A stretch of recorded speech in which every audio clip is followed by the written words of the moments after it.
कथा में हम सभी ने श्रवण किया कि किस प्रकार भगवान का प्राकट हुआ और भगवान प्रकट हुए तो कैसे प्रकट हुए। तो जब भय प्रकट कृपाला दीन दयाला, जब वो भी प्रकट हुए थे भगवान श्री रामचंद्र, उस समय भी चतुर्भुज लेके प्रकट हुए। तो माता कौशल्या ने हाथ जोड़ के कहा कि प्रभु, ये चतुर्भुज रूप का जो तेज, जो स्फुरण आपके देह से हो रहा है, आपके चिन्मय देह से, इस तेज को कोई सहन नहीं कर सकता। तो आप तो छोटे से लल्ला बन जाओ तो ही आप भाओगे। तो भगवान श्री रामचंद्र छोटे से बालक के रूप में बन जाते हैं। उसी प्रकार से जब भगवान कृष्ण भी प्रकट हुए तो गर्भ में तो थे, लेकिन गर्भ से निकलने के लिए योनि मार्ग उन्होंने उपयुक्त नहीं समझा। प्रकट हुए तो कैसे प्रकट हुए? तमद्भुतम बालकम बुजेक्षणम, शंख चक्र गदा पद्म लेकर के भगवान श्री कृष्ण भी प्रकट हो रहे हैं। हाथ जोड़ करके देवकी और वसुदेव दोनों भगवान के चरणों के समक्ष खड़े हुए हैं। ऐसी दिव्य आभा भगवान की कि उस अंधेरे काल कोठरी में भी ऐसे लग रहा है जैसे साक्षात सूर्य नारायण प्रकट हो गए। प्रभु के आदेशानुसार जब भगवान श्री कृष्णचंद्र छोटे से बालक के रूप में परिणित हो जाते हैं तो भगवान की माया देखिए, जितनी भी बेड़ियां लगी थी वसुदेव महाराज की, सारी बेड़ियां खुल गई। और जब बेड़ियां खुली तो उन्होंने एक टोकरी में भगवान कृष्ण को लेकर के भगवान की आज्ञा के अनुसार गोकुल के लिए प्रस्थान किया। भगवान का जब जन्म हुआ तो भगवान की योग माया के प्रभाव से जितने भी द्वारपाल थे उस कारागृह में सभी सो गए थे। कारागृह के दरवाजे भी खुल गए। टोकरी में लेकर के नंद बाबा के यहाँ जाने के लिए उद्यत वसुदेव जी महाराज गोकुल जाने के लिए उद्यत। कारागृह से बाहर निकले। कारागृह से जैसे ही बाहर निकले तो आकाश में बादल गरज रहे थे, वर्षा हो रही थी, क्योंकि सबको भगवान का ऐसे दिव्य स्वरूप का दर्शन जो करना था। बादल को, वर्षा को, रात्रि को, सबके मन में इच्छा था कि भगवान का दर्शन हो। तो सभी एक साथ थे, हवा सब आ गए थे। चंद्रदेव और बादलों में तो युद्ध हो रहा था। चंद्रदेव कहते हैं कि अरे हमको तो तनिक देखने दे दो, भगवान का दर्शन करने दे दो। तो बादल कहते थे नहीं नहीं, आप बाद में देख लेना, वैसे भी आपके ही वंश में भगवान का जन्म हुआ है, चंद्र वंश में, तो कहीं आप कभी और देख लेना, अभी तो हमको देखने दीजिए। तो बादल आ जाते थे। फिर चंद्रदेव बादल कैसे हटते थे तो फिर बादल चंद्रदेव को आकर के तोप देते थे, ढक देते थे। इस प्रकार से चंद्रदेव और बादल में युद्ध सा छिड़ा हुआ हमारे। बारिश हो रही थी, कहीं कन्हैया को सर्दी न लग जाए, ये सोच करके बड़े भैया शेष नारायण के रूप में प्रकट हो जाते हैं। बोलिए शेष नारायण भगवान की जय। वसुदेव जी महाराज को तनिक भी पता नहीं चला कि उनके पीछे में सहस्र फण मंडित भगवान शेष नारायण उनकी रक्षा और भगवान श्री कृष्ण की रक्षा करने के लिए खड़े हुए, ताकि बारिश न पड़े भगवान के ऊपर। पीछे पीछे शेष नारायण जी चल रहे हैं, आगे आगे वसुदेव जी महाराज चल रहे हैं। चलते जा रहे हैं, चलते जा रहे हैं, चलते जा रहे हैं। सुखदेव जी महाराज कहते हैं कि हे राजा परीक्षित, उसके उपरांत गोकुल में प्रविष्ट होने के लिए एक नदी पड़ती है जो भगवान की प्रेयसी नदी है, भगवान की प्रियतमा है, जिसका नाम है कालिंदी यमुना। ये सूर्य की पुत्री है। आगे बढ़े तो देखा गोकुल में तो रात्रि में सब सोए हुए हैं, वर्षा का मौसम है। वसुदेव जी महाराज नंद के घर में प्रविष्ट होते हैं। नंद के घर में जब प्रवेश करते हैं तो देखते क्या है, जहां पे यशोदा मैया सोई हुई थी उनके बगल में एक छोटी सी कन्या सोई हुई थी। भगवान श्री कृष्ण को उठाया, उठा करके कन्हैया को यशोदा मैया के बगल में सुला दिया और उस कन्या को फिर से टोकरी में सुला लिया और टोकरी में सुला करके फिर से वापस आ गए। ये कन्या और कोई नहीं, स्वयं भगवती योग माया थी, भगवान नारायण की माया थी। उसको सुला करके फिर जैसे ही वापस आए, वापस आकर के कारागृह में जो ही कमरे में आए, त्यों ही फिर से जितनी भी बेड़ियां थी सब लग गई महाराज। और उसके बाद तब तक तो योग माया मैया ने रुदन नहीं किया, ये कन्या रोई ही नहीं आने तक। लेकिन जैसे ही बेड़ियां लगी, दरवाजे किवाड़ बंद हो गए कारागृह के, तत्क्षण ये बालिका तीव्र ध्वनि से रोना प्रारंभ कर देती है, चिल्ला चिल्ला के रोती है, चिल्ला चिल्ला के रोती है। उससे न केवल द्वारपाल अभी तो कंस तक ये खबर पहुंच जाती है कि फिर एक बच्चा जन्म लिया। लेकिन अजीब बात ये, कंस को ये भी पता चला, कहे कि इस बार लड़का नहीं लड़की हुई, तो लड़का हो कि लड़की हो छोड़ना तो किसी को नहीं है। यह समझ करके कंस फिर से कारागृह में आता है। देवकी जब कंस को देखती है तो कहती है कि भैया ये तो पुत्री है, ये पुत्री आपका क्या बिगाड़ेगी बेचारी, इसको तो कम से कम आप छोड़ दो। लेकिन कंस ने उस पुत्री को भी नहीं छोड़ा, उस कन्या को उठाया, उठा करके जो ही फिर से पटकने का प्रयास किया, तत्क्षण महाराज वो कन्या अपने चिन्मयी स्वरूप में आकाश मार्ग में जाके अवस्थित हो गई। और अवस्थित हो करके कंस को कहने लगी कि अरे दुष्ट कंस, जिसको तू मारने का प्रयत्न कर रहा था, जिसके चक्कर में तूने देवकी के इतने सारे संतानों को मार दिया, जिसकी तू प्रतीक्षा कर रहा था, वो तुम्हारा काल तो कहीं अन्यत्र जन्म ले चुका है, तू ढूंढता रहे उसको। और हंस करके वो कन्या आकाश से विलुप्त होकर के कहीं विंध्याचल में तो कहीं अन्य पर्वतों में जाकर के विद्यमान हो गई शक्ति पराम्बा भगवती के रूप में। बोलिए शक्ति पराम्बा भगवती मैया की जय, बोलिए विंध्यवासिनी मैया की जय। इस प्रकार से जाकर के वो विद्यमान हो गई।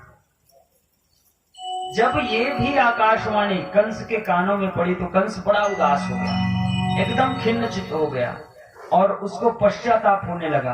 अपनी बहन के चेहरे को जब उसने देखा तो उसको पश्चाताप हुआ। कंस कहता है कि बहन, कंस बैठ गया, देवकी के पास बैठ गया, बैठ करके कहता है कि बहन मुझको आज पता चला कि देवता भी झूठ बोलते हैं। देवताओं को तो मैं पहले से ही पसंद नहीं करता था, लेकिन आज ज्ञात ये हुआ कि देवतागण भी झूठ बोला करते हैं। जो आकाशवाणी मैंने सुनी थी कि तुम्हारे गर्भ से मेरा काल होगा, तुम्हारे गर्भ से होगा, लेकिन अभी ये कन्या बोल रही है कि कोई अन्य है, अन्य स्थान में जन्म ले चुका, वो तुम्हारा काल होगा। अर्थात देवता ने झूठ बोल दिया। मुझको बहुत पश्चाताप हो रहा है कि मैंने तुम्हारे पुत्रों का वध किया, लेकिन अब जो गया सो गया, हम उसका क्या कर सकते हैं। अतः इसको हम विधि का विधान मान करके, कंस कह रहा है, इसको विधि का विधान मान करके हे देवकी हम इसको यहीं पे समाप्त करते हैं और आगे का जीवन अब तुम और वसुदेव बढ़िया से जियो, अब तुमको इस कारागृह में रहने की आवश्यकता नहीं है। तो देवकी और वसुदेव महाराज को कंस वहीं से छोड़ देता है। देवकी वसुदेव भी यही समझते हैं कि ये विधि का विधान था, दैव था जो प्रकट हुआ हम सभी के समक्ष, कोई बात नहीं, ये कह करके कंस को क्षमा कर वो अपने अपने ग्राम, अपने अपने नगर चले जाते हैं। वसुदेव जी महाराज के नगर चले जाते हैं, उनके घर चले जाते हैं। अब इधर ये कन्या ने जो बात बोली थी ना, ये कंस के कानों में घंटी की तरह गूंज रही है कि तुम्हारा काल कहीं अन्यत्र जन्म ले चुका, तुम्हारा काल कहीं अन्यत्र जन्म ले चुका। इसको न दिन चैन न रात, ये बड़ी चिंता में है बेचारा। जब ये आता है और मंत्रियों से जब चर्चा करता है, मंत्रियों को जब बताता है कि ऐसी ऐसी घटना हुई, वो कन्या थी, उसने ऐसा ऐसा कहा, तो जितने भी मंत्रिमंडल के विद्वान थे इस कंस के, उस सभी ने एक ही अनुमोदन किया कि आप कहो तो महाराज अभी 1 सप्ताह के अंदर में आपके राज्य में जितने भी बच्चे पैदा हुए सबको मरवा दें क्या। देखिए देवता वैसे भी आपके वश में है, कंस को कह रहे हैं उसके मंत्री, देवतागण आपके वश में ही रहते हैं सदैव।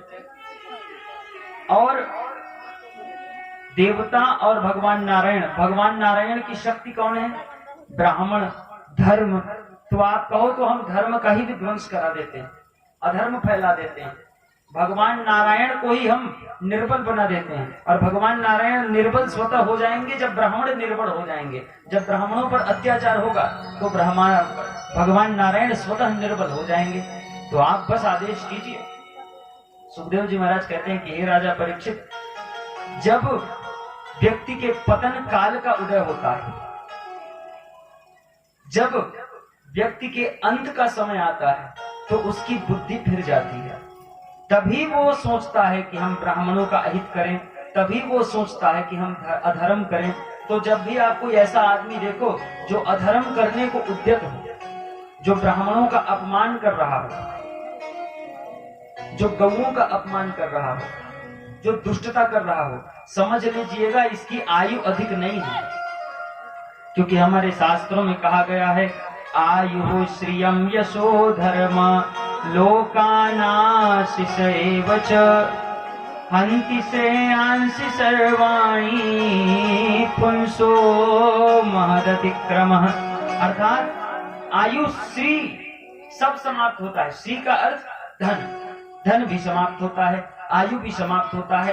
कब? जब हम किसी विद्वान और किसी माननीय, किसी सम्माननीय व्यक्ति का अपमान करना प्रारंभ कर दें, अधर्म करना प्रारंभ कर दें, तो आयु भी समाप्त होता है, श्री भी समाप्त होता है, सब समाप्त हो जाता है जब हम अधर्म करना प्रारंभ करते हैं। इसलिए हे राजा परीक्षित, ये कंस भी अधर्म करने को उद्यत है। ये इस बात का परिचायक है कि इसका अंत अब निकट है, अब अधिक दिन इसका जीवन नहीं है। सुखदेव जी महाराज कहते हैं कि हे राजा परीक्षित, बलराम जी, बलराव भैया तो पहले ही योग माया की शक्ति से रोहिणी के गर्भ में जा चुके थे। भगवान कृष्ण को वसुदेव जी महाराज पहुंचा के आ गए। यशोदा मैया को पता ही नहीं है कि उसके लाला बह गया, उनको पता ही नहीं, वो सोई ही हुई है। जब सवेरे उठी तो देखा कि बगल में एक छोटा सा लल्ला सोया हुआ है, काला कलूटा सा, लेकिन है तो कलुआ, लेकिन सुंदरता क्या बताया जाए, इतनी सुंदरता की क्या बताएं। और तब तक तो ये काला कलूटा चुपचाप सोया था। जैसे ही यशोदा मैया जगी, ये चिंगाड़ चिंगाड़ के रोने लग गया, बच्चे के रोने जैसे। कभी कभार माताएं बच्चों के रोने से बड़ी परेशान हो जाती है, क्या करें कैसे करें। अब वो बच्चा बेचारा बता भी नहीं पाता कि उसको चाहिए क्या। उसको चींटी काटे तो वो रोए, उसके पैर में खुजली होए तो वो रोए, उसको भूख लगे तो वो रोए। रोने के सिवाय बेचारा क्या कर पाए। तो कन्हैया भी रोने लग गए जोर जोर से, जैसे ही यशोदा मैया को देखा। और यशोदा मैया की प्रसन्नता का ठिकाना नहीं रहा, सभी दासियों की प्रसन्नता का ठिकाना नहीं रहा, नंद बाबा की प्रसन्नता का ठिकाना नहीं रहा। और नंद बाबा ने सुबह होते ही सुंदर नंदोत्सव मनाने का आगाज किया, घोषणा किया। 2 लाख ब्राह्मणों को बुलाया गया और सुंदर पूजा इत्यादि की गई, संस्कार हुए।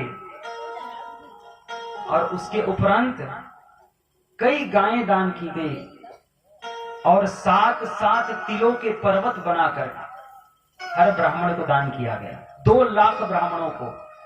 देखिए कितनी संपदा रही होगी, जरा सोचिए। और ब्रज की मधुरिमा का क्या वर्णन किया जाए। उस समय के पश्चात ब्रज में चारों तरफ रंग गुलाल उड़ रहे हैं, और जितने रंग गुलाल उड़ रहे हैं उससे ज्यादा घी दूध दही मक्खन की नदियां बह रही हैं महाराज। ऐसे उत्सव मनाए जा रहे हैं नंदोत्सव में। तो नंद के घर में नंद महाराज ठहरे 9 भाई, और नंद महाराज जो ठहरे 9 भाई, सभी के नाम में नंद जुड़ा हुआ है। तो भगवान कृष्ण जो आए, इनके भी नाम में नंद जोड़ के इनका नाम आनंद रख दिया गया। तो नंद के यहाँ आनंद हो गए। तो थोड़ा सा आइए हम भी देखें कि नंद के यहाँ आनंद हुए हैं तो मधुरिमा कैसी है। व्यास जी महाराज लिखते हैं श्रीमद् भागवत में, दधिक क्षीर घृतांबुभिः। आज अगर ओरिजिनल घी की बात करें तो मूल्य आप देख के चकाचौंध में रह जाइएगा। इतना महंगा ओरिजिनल घी, अगर हम बात करें असली घी, नकली तो बहुत बनने लग गए। तुलसीदास जी महाराज, हमारे तुलसीदास जी महाराज के समान ही हमारे व्यास जी महाराज उतनी ही रस डाल के अपने श्रीमद् भागवत में उन्होंने क्या लिखा, दधि क्षीर घृतांबु भी, जो घी है और दही है और दूध है, ये ऐसे बह रहा है जैसे पानी हो। इतने उत्साह में पर्व के समान पूरे उस समय गोकुल का वातावरण पर्व के समान प्रतीत हो रहा है। नंद महाराज सभी भाइयों के साथ बड़े हर्ष उल्लास के साथ गा रहे हैं, नाच रहे हैं, लल्ला भयो ऐसो, और खूब दान किए महाराज, खूब दान किए। जितने भी लोग भिक्षा मांगने आए सबको दान दिया। अब आज के युग में तो जो जितना धनाढ्य होता है वो इतना ही दानवान से दूर रहता है। और अगर हम कलयुग की बात करें तो आज के युग में सबसे बड़ा पुण्य यदि कुछ है, सबसे बड़ा पुण्य हमारे कलयुग में तो दान मेकम कलौ युगे। शास्त्र का आदेश है कि कलयुग में यदि आपको यज्ञ का फल प्राप्त करना है तो दान ही एकमात्र ऐसा कर्म है कि आपको यज्ञ का फल प्राप्त हो जाए, दान बस करने से। लेकिन हमारे कलयुगी जीव जितने ज्यादा धनाढ्य होते हैं, पैसे वाले होते हैं, उतने ही कम दान करते हैं। ये बड़ी समस्या है। 2 पैसे कम से कम किसी के लिए निकाल के 2 रुपए कि कुछ अनाज किसी को दान दे देने से आपकी कमी नहीं हो जाएगी। बल्कि हमको तो ये सोचना चाहिए, यदि हमारे घर के पास कोई भिक्षा मांगने आया है तो वो भिक्षा मांग क्यों रहा है। कोई आप सोचिएगा, जब भी कोई आपके घर में भिक्षा मांगने आए तो सोचिएगा कि इसने भिक्षा क्यों मांगी। पूर्व जन्म में उसने भी किसी को दान नहीं दिया, इस कारण से इस जन्म में निर्धन होकर जन्म लिया। अर्थात जो व्यक्ति किसी को दान नहीं देता वो अगले जन्म में निर्धन होकर जन्म लेता है। उसकी सारी संपत्ति, सारा धन भगवान हरण कर लेते हैं। अतः दान करिए। आप जितना अधिक दान दोगे अगले जन्म में उतना ही धनाढ्य होके आओगे, और जितना अधिक धनाढ्य रहोगे उतना ही अधिक आप धर्म का कर्म करोगे, जिससे आपको सद्गति की प्राप्ति होगी। कहा गया है धनात् धर्म तथा सुखम, धन से धर्म ही करना चाहिए, और जब आप धर्म करोगे धन से तो आपको सुख की प्राप्ति होगी। तो कभी भी दान देने के लिए पीछे मत हटना। नंद बाबा ने खूब दान दिया, भर भर के दान दिया। जो भी उनके द्वार में आया अपने सामर्थ्य से सब कुछ दान दिया। और वो छोटे मोटे नहीं थे, पूरे ब्रज के अधिपति थे हमारे। इसके उपरांत एक दिन अपने गोकुल की रक्षा के लिए उनको कर देना पड़ता था। कंस का साम्राज्य था, गोकुल भी आता था कंस के साम्राज्य में, तो गोकुल की रक्षा के लिए कंस को कर देना पड़ता था। अब ग्वालों के पास जो धन है उसमें सबसे मुख्य धन तो गोधन है। गोधन का अर्थ केवल गाय नहीं, गायों से निकलने वाला मक्खन, घी, दही, दूध, ये सारी चीजें गोधन के अंतर्गत आती हैं। तो ऐसे ही दूध, दही, मक्खन इत्यादि लेकर के एक बार नंद बाबा मथुरा पहुंचे तो वहां वसुदेव महाराज के साथ में उनकी भेंट हुई। सुंदर आपस में हाल चाल पूछे, और वसुदेव महाराज ने इंगित कर दिया नंद बाबा को, कहे कि आपका जो सुपुत्र है उसको बड़ी सुरक्षा आप दीजिएगा, क्योंकि अभी कंस महाराज के राज्य में बड़े उत्पात हो रहे हैं। एक एक से बोलिए दैत्य आ करके बच्चों को मारते जा रहे हैं। बच्चों के ऊपर बड़ी विपत्ति आ गई है, तो आप भी कृपया संभाल के रखिएगा अपने बच्चों को, और बलदाऊ का भी ख्याल रखिएगा। जो बड़ा लड़का है उसका, उस समय नामकरण भगवान का हुआ नहीं था, तो कहीं उसका भी अच्छे से ध्यान रखिएगा। ये जो ही कहे नंद बाबा वापस लौटे, और नंद बाबा वापस जब घर आ गए तो घर में वही हर्षोल्लास का माहौल अभी भी है। और भगवान श्री कृष्ण के दर्शन करने के लिए जितनी भी गोपियां हैं वो लगातार लगातार एक एक करके भगवान के घर में, नंद बाबा के घर में आ करके भगवान का दर्शन कर करके कुछ न कुछ उनको उपहार में देती जाती। कोई पैसा धरा दे तो कोई कपड़ा धरा दे, वो कोई कुछ कर दे, कोई कुछ दे दे। इस प्रकार से हर्ष उल्लास का माहौल था। अरे इतना भीड़ हो गया था परीक्षित, इतना भीड़ हो गया था गोपियों का नंद बाबा के घर में कि गोपियों ने लाइन लगाया था। अभी बैंक वगैरह में जो लाइन लगता है ना किसानों का, वैसे ही लाइन लगा के गोपियां भगवान के दर्शन के लिए खड़ी थी कि कब हमारी बारी आए, हम भी दर्शन करें बालक का। और भगवान श्री कृष्ण को मस्त झूले में सुला दिया गया। आज झूले में सुला करके रख दिया गया प्रदर्शनी के रूप में। और इधर से कहीं से एक अप्सरा के समान सुंदरी स्त्री भी आकर के उसी झुंड में शामिल हो गई, गोपियों के झुंड में शामिल हो गई। हे राजा परीक्षित, ये कोई और नहीं, पूतना बाल घातिनी, बालकों की हत्या करने वाली कंस की मुंह बोली बहन पूतना है। वो सुंदर रूप बनाती है और सुंदर रूप बना करके शामिल हो गई उसी झुंड में। धीरे धीरे सब दर्शन करते गए। पूतना की बारी आई। तो जब पूतना गई तो पूतना ने भी भगवान को देखा, और जो ही भगवान को देखा तो तत्क्षण हृदय में किंचित पूर्वाभास हुआ, पूर्व जन्म का आभास हुआ। पूर्व जन्म के आभास से हृदय में ममत्व तो उत्पन्न हुआ, किंतु वो ममत्व तत्क्षण समाप्त हो गया। भगवान कृष्ण पूतना को देख के मुस्कुरा देते हैं। बड़ी सुंदरी बन के आई, एकदम रूप सजा के आई। और उस समय ऐसी व्यवस्था बन गई, यशोदा मैया को भी कहीं जाना पड़ गया काम से, तो यशोदा मैया भी वहां से हट गई। पूतना ने समय पाया और पूतना समय पा करके भगवान कृष्ण को उठा लेती है और उठा करके उसको स्तन पान कराना प्रारंभ कर देती है। और राजा परीक्षित, पूतना के स्तन में हलाहल विष लगा हुआ है।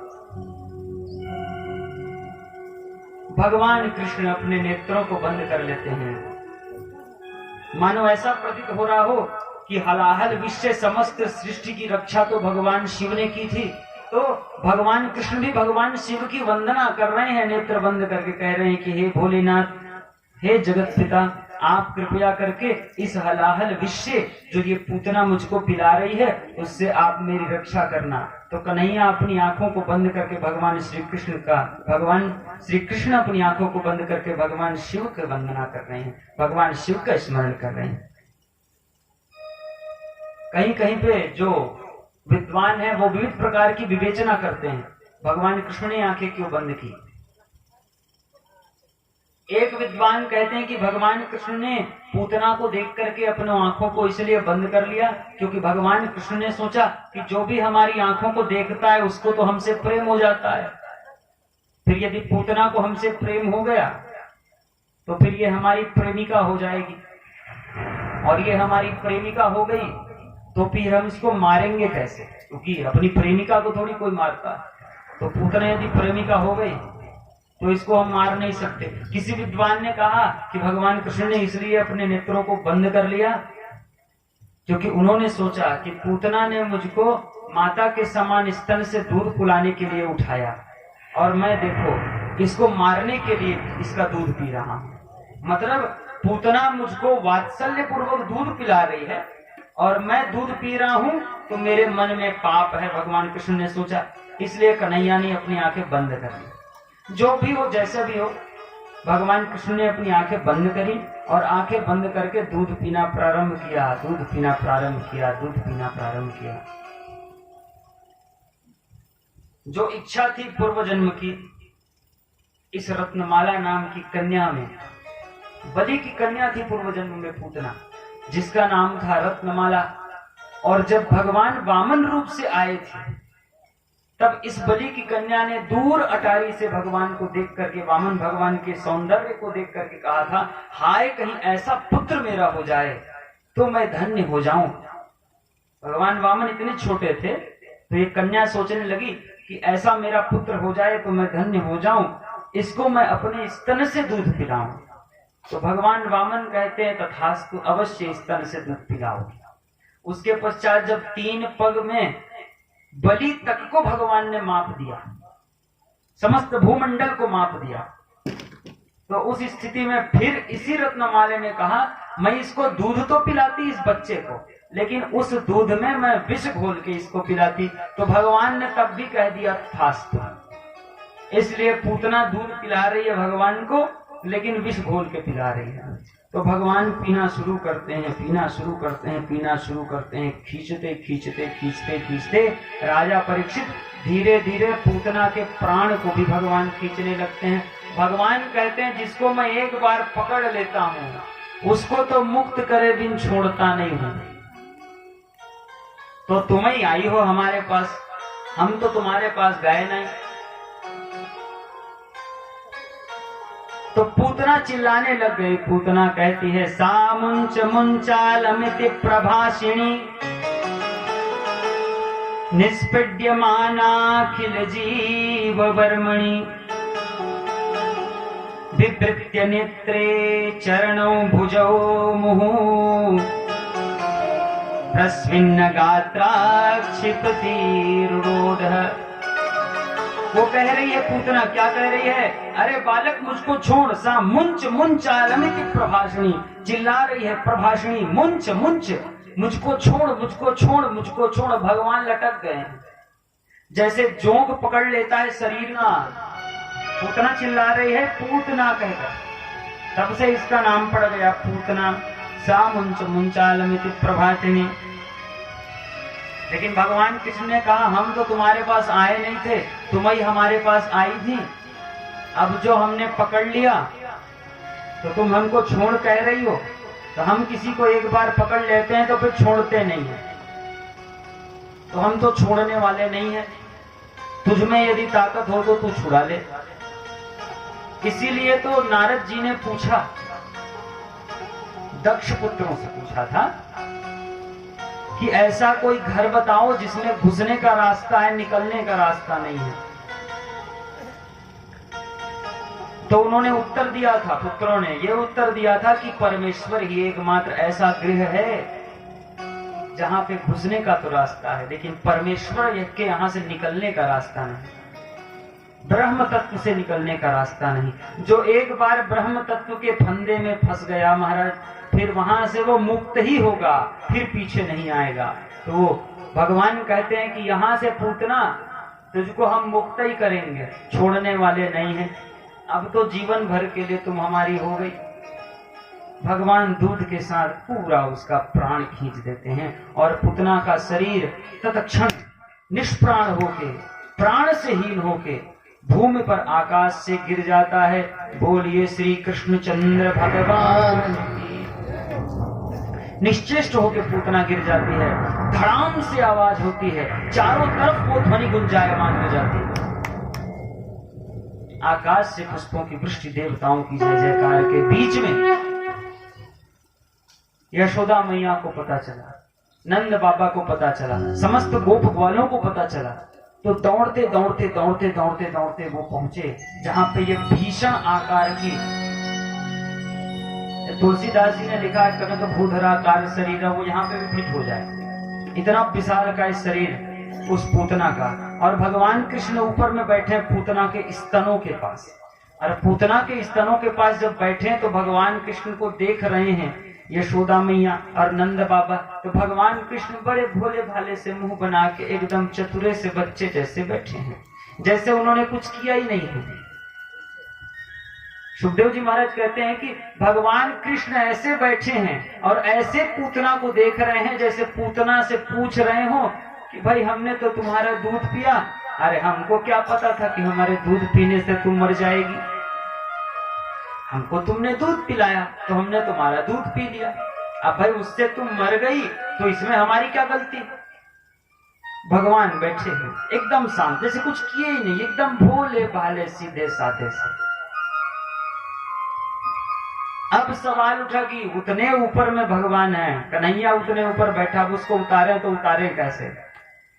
तो ज्ञानी जन बड़ा अच्छा बताते हैं, कहे जितनी भी स्त्रियां थीं सभी ने अपने दुपट्टे दे दिए और दुपट्टों को एक साथ बांधा लंबी रस्सी के समान, और सबसे पहले तो पूतना की कान तक पहुंचे और कान तक चढ़े, कान से फिर बाल से होते हुए चढ़ करके नाक वाक से कूद फांद करके गले से उतर के जाके स्तन के पास से फिर भगवान को उतारे।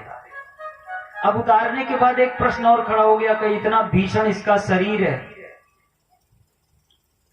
ये यदि यहीं पड़ी रही तो यहाँ पे दुर्गंध फैलेगा, रोग इत्यादि उत्पन्न होगा, तो क्या किया जाए? तो सभी ने ये युक्ति बनाई कि पूतना के शरीर को काटेंगे टुकड़ों में और काट करके उसको अंतिम संस्कार करेंगे।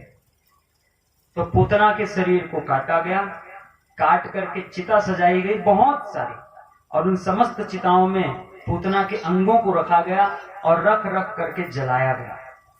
और जब पूतना के अंगों को जलाया गया तो राजा परीक्षित उससे इतनी सुंदर खुशबू निकली कि ब्रज के सभी निवासी बड़े चकित हो गए। कहे इतनी दुष्ट राक्षसी के शरीर से ऐसा खुशबू, ऐसी सुगंध निकलना, ये तो बड़ी विलक्षण बात है। भगवान कहते हैं तुम मुझको हृदय में जिस भी रूप में धारण करो, तुम मुझको धारण तो करो। तो पूतना ने पूर्व जन्म में भगवान को पुत्र के रूप में धारण किया, भले ही उसने ये सोचा था कि इस पुत्र को मैं विषाक्त दुग्ध पिलाऊं, लेकिन सोची तो थी कि दूध पिलाऊं, इसी से उसने पुण्य कर लिया महाराज, जिसके कारण से उसके शरीर से केवल और केवल सुवासित सुगंध उत्पन्न हुआ। इसके उपरांत हे राजा परीक्षित ये सारी घटनाक्रम समाप्त हो गई। एक दिन की बात है, भगवान ने करवट्टी ले ली।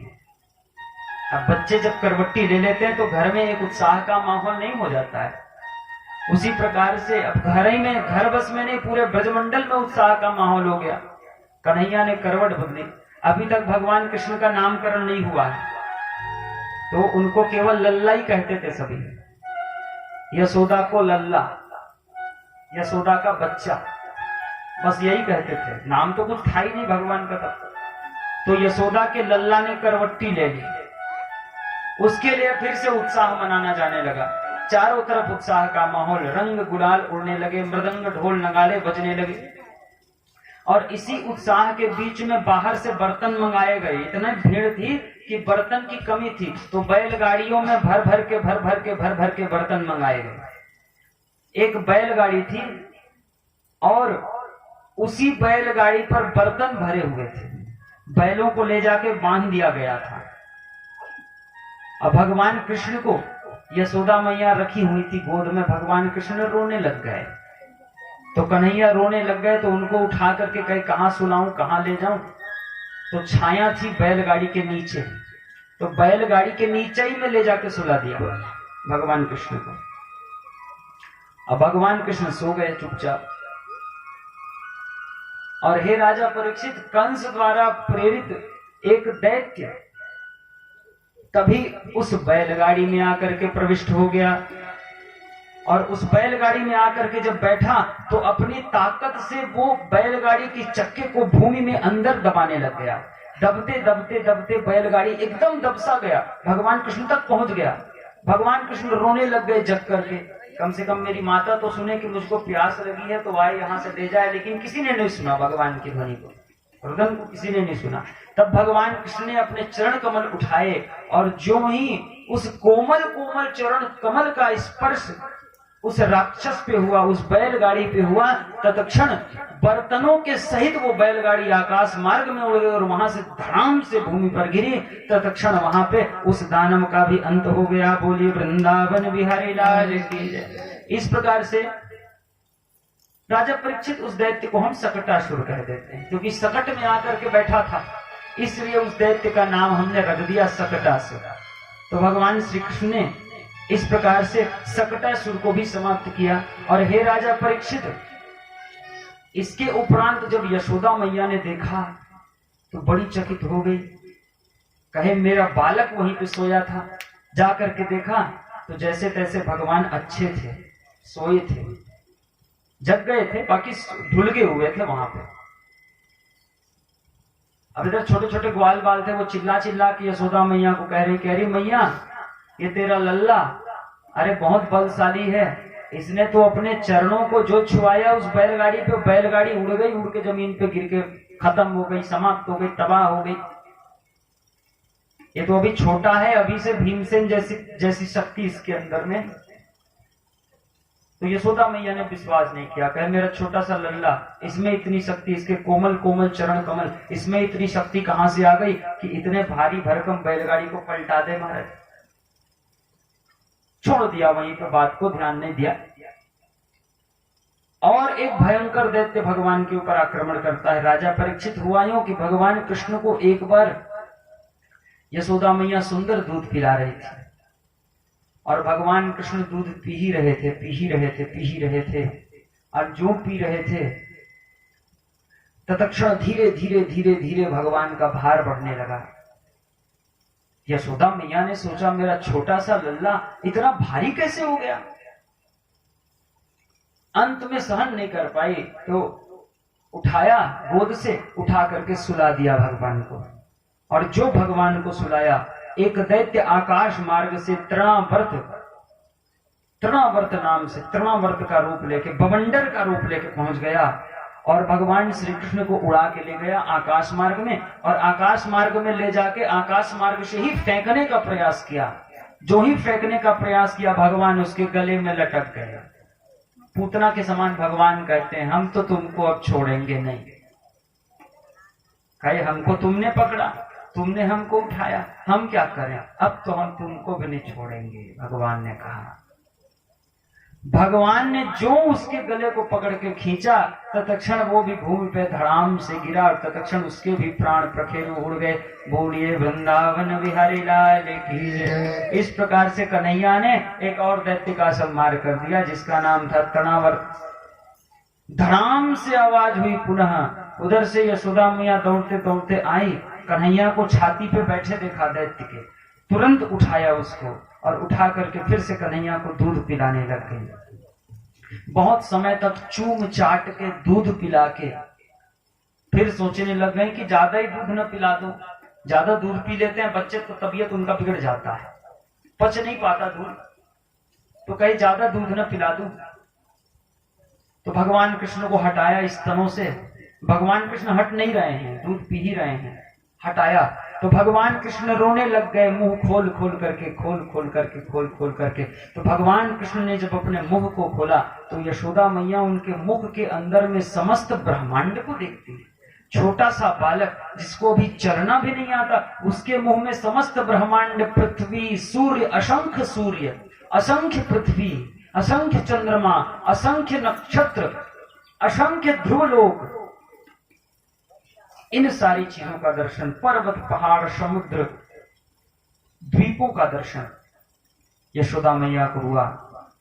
अब यशोदा मैया ने सोचा कि हाय राम, मेरे बच्चे पे कहीं किसी बुरी आत्मा, किसी प्रेत पिशाच का तो साया नहीं लग गया। तो यशोदा मैया ने कहा कि ये सब जो मैंने देखा ये मेरी आंख का भ्रम है, लेकिन लगता है मेरे बच्चे पे किसी बुरी आत्मा का साया है, इसलिए भगवान को झाड़ते हैं और झाड़ करके, फूंक करके बढ़िया फिर से माताएं कई प्रकार के टोटके करती हैं अपने बच्चों को बचाने के लिए। उसी प्रकार से यशोदा मैया भी टोटका करते हैं। इसके उपरांत सुखदेव जी बोले कि हे राजा परीक्षित, भगवान ने ये अद्भुत लीला करी और ये अद्भुत लीला करने के पश्चात गर्गः पुरोहितो राजन यदु नाम सुमहातपा, एक गर्गाचार्य नाम के एक यदुओं के पुरोहित थे, वो पहुंचे भगवान का दर्शन करने के लिए। नंद बाबा ने सुंदर उनका सत्कार किया और सत्कार करने के पश्चात नंद बाबा ने कहा कि प्रभु, अच्छा हुआ कि आपका आगमन यहाँ हो गया। आपके समान विद्वान आज कौन है सृष्टि में। अब मेरे दो छोटे छोटे बच्चे हुए, छोटे छोटे लल्ला, आपके मुंह से इनका नामकरण हो जाए, ये मेरी अभिलाषा है। इनका नाम आप रख देते। गर्गाचार्य जी से नंद बाबा कहते हैं, तो गर्गाचार्य जी कहते हैं कि ठीक है, नाम तो रख दूंगा, लेकिन खतरा मोल ले रहे हो नंद तुम। कहे कैसे? तो मैं यदुओं का आचार्य हूं, यदुओं का पुरोहित हूं, और यदि मैंने इस बच्चे का नामकरण किया तो कंस को भनक लग जाएगी और वो समझेगा कि यही बच्चा उसका काल है। फिर मुझको दोष मत देना भैया, तो नंद बाबा कहते हैं कि एकांत में ले जाके नामकरण करिएगा, हम किसी को नहीं बताएंगे। तो एक सुंदर आसन बिठाया गया, वहां पर गर्गाचार्य जी को बिठाया गया, आसन में सुंदर उनका पूजन हुआ। उसके पश्चात गर्गाचार्य मुनि भगवान को अपनी गोद में बिठाते हैं। पहले बड़े भैया को बिठाए, उनका स्वरूप बड़ा सुंदर, जितने भगवान कृष्ण काले हैं उतने ही बलदाऊ भैया गोरे हैं, एकदम सफेद दूध जैसे स्वरूप, एकदम गोरे। उनको उठाया और कहा कि इसमें तो बाहुबल बहुत है और ये हृदय का बहुत शीतल है और सर्वत्र रमने वाला है। वैसे इसको पुराणों में ग्रंथों में संकर्षण कहा गया, लेकिन फिर भी क्योंकि ये सर्वत्र रमने वाला है इसलिए इस बड़े लड़के का नाम हम राम रखते हैं। और इसमें बल भी अधिक है, बल का अधिक है, इसलिए इसका एक नाम हम बल भी रखते हैं। तो दो नाम हुए भगवान बलराम के, बल और राम। तो ये बलराम थोड़ा कठिन हो जाता है, इसलिए गोप ग्वाल उनको बलदउआ कहते थे कि बलदाऊ कह देते थे या राम कह देते थे। तो बल नाम और राम नाम ये दो नाम बड़े भैया के हुए। उसके पश्चात भगवान कृष्ण को उठाया और भगवान कृष्ण को जो उठाए भगवान कृष्ण के लिए उन्होंने नाम रखा, कहे ये सबके प्राण हैं, सबके हृदय में रहते हैं और इस चराचर जगत में कण कण में विद्यमान रहते हैं, इस कारण से इनका नाम हम वासुदेव रखते हैं। तो भगवान कृष्ण का नामकरण हुआ वासुदेव। उसके बाद कहा शुक्लो रक्तस तथा पीतः इदानीं कृष्णतां गतः। युग युग में जन्म लेते हैं और वैसे इनका रंग रूप होता है। जब ये सतयुग में प्रकट होते हैं, सतयुग में इनका स्वरूप शुक्ल वर्ण का होता है और त्रेता युग में रक्त पीत, शुक्लो रक्त तथा पीत, रक्त पीत वर्ण के त्रेता युग में हो जाते हैं और इदानीं कृष्णतां गतः। और इस कलयुग, इस द्वापर युग में महाराज इनका वर्ण कृष्ण वर्ण का है, काले हैं, इसलिए इनका नाम हम कृष्ण रखते हैं। कृष्ण नाम हो गया। और कृष्ण नाम रखने के पश्चात शुभ आशीष दे करके गर्गाचार्य मुनि वहां से फिर आगे बढ़ जाते हैं। हे राजा परीक्षित, इस प्रकार से भगवान का नामकरण तो हुआ, लेकिन उसके बाद भी ये नामों में इतना रस नहीं था, इसलिए माता यशोदा कभी कन्हैया बोल देती, कभी कनुआ बोल देती। इस प्रकार से कभी कभी कुछ कुछ नाम बदल बदल के भगवान कृष्ण को पुकारा करता। एक दिन की बात है, सुखदेव जी बोलते हैं कि हे राजा परीक्षित, एकदा गृहदासीषु यशोदानंद गेहनी